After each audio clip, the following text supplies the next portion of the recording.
Heritage Action for America, the vice president thereof, Dan Holler, is with us.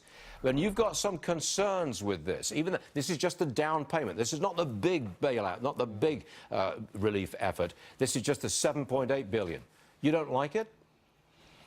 No, Stuart, we have some minor concerns. Overall, when you want to see Congress respond to disasters like we saw down in the Houston area, you want to see them do it appropriately and in a fiscally responsible way.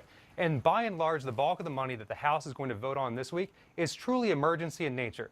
There are about $450 million of it that's going to the Small Business Administration that doesn't meet that definition.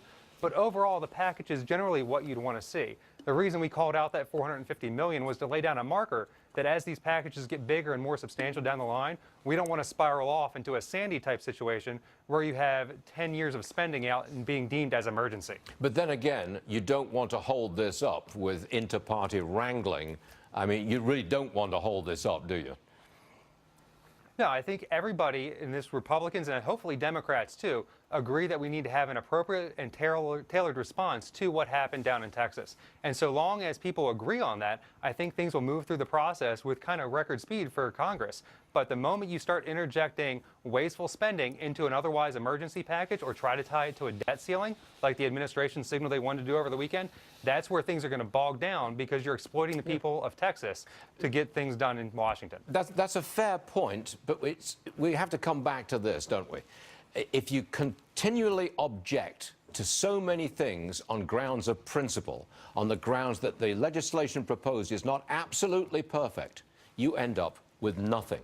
That is the danger here, isn't it, Dan? Just like what happened with Obamacare. We ended up with nothing. Yeah, there certainly needs to be an understanding of how to get things through the legislative process. And what we want to do in this specific situation was say that $450 million, that's going down the wrong path.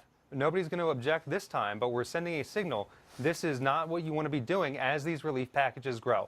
And we want to make sure that Congress actually responds to the needs that are going on in Texas. And if they can do that in a fiscally responsible way, I think that's what you want to see, that's what voters want to see, and certainly what we want to see. Yeah. And if they can do that, honor their commitments, they'll do right by the people of Texas and do right by taxpayers. And that's a win-win situation that we should all hope for. Yeah, look, that's a fair point, because there's a much bigger relief package coming down the pike, and the last thing we want to see is relief for Alaskan fisheries, as we saw with Superstorm Sandy.